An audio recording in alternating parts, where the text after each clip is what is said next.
ప్రతి ఇంటికి కావాల్సిన నిత్యావసర సరుకులు, నాణ్యతతో కూడిన తాజా సరుకులు, తక్కువ ధరలతో, ఎక్కువ ఆఫర్లతో, ఫ్రీ హోమ్ డెలివరీ సౌకర్యం మన కస్తూరి మార్ట్, నియర్ పెద్దమ్మ తల్లి టెంపుల్ రోడ్, భగత్ నగర్, కరీంనగర్.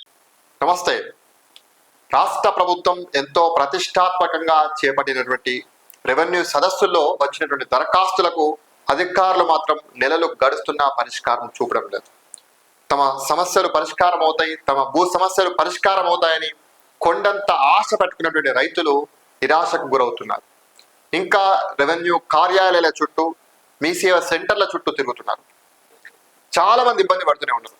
మానకొండూరు మండల కేంద్రంలో దాదాపు 2456 మంది రైతులు భూ సమస్యల పరిష్కారం కోసం దరఖాస్తు పెట్టుకున్నారు యొక్క రెవెన్యూ సదస్సులో.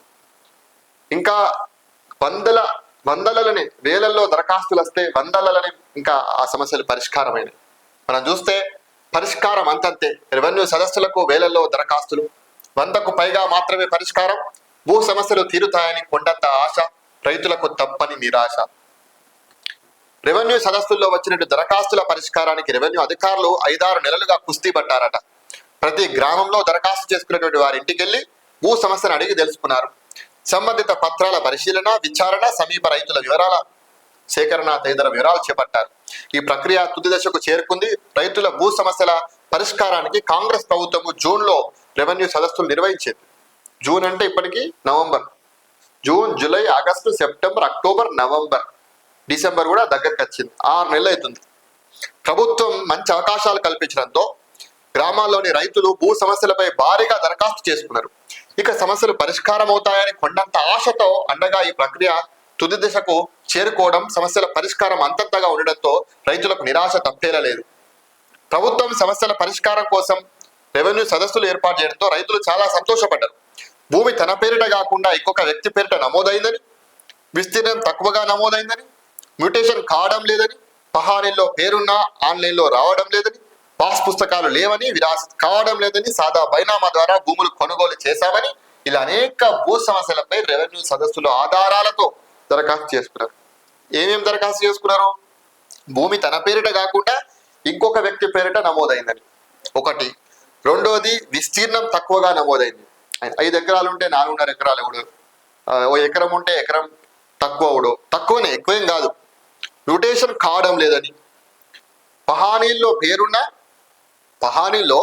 పేరున్న ఆన్లైన్లో చూపెట్టడం లేదని, పాస్ పుస్తకాలు లేవని, విరాసత్ కావడం లేదని, సాదా బైనామా ద్వారా భూములు కొనుగోలు చేశామని, ఇలా అనేక భూ సమస్యలపైన దరఖాస్తులు పెట్టుకున్నారు రెవెన్యూ సదస్సుల్లో ఆధారాలతో సహా. కొంతమంది వాళ్ళకు పట్టా ల్యాండ్ కాకపోతే ఆన్లైన్లో అసైన్ ల్యాండ్ అని చెప్పేసి చాలా మందికి పడ్డది. గత ధరణి చేసినటువంటి పాపాలకు అనేక మంది రైతులు బలి కావాల్సి వచ్చింది.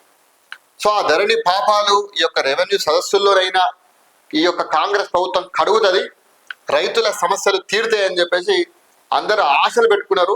కొండంత ఆశ పెట్టుకున్నారు, మామూలు కూడా.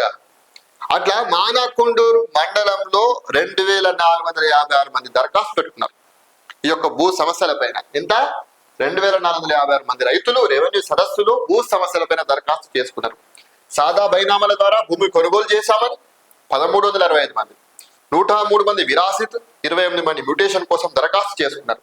రెవెన్యూ సదస్సుల్లో ముగిసిన అనంతరం రెవెన్యూ సిబ్బందితో ఎంక్వైరీ ప్రక్రియ మొదలుపెట్టారు. ఈ లాస్ట్ 5 months నుంచి ఎంక్వైరీ నడుస్తుంది.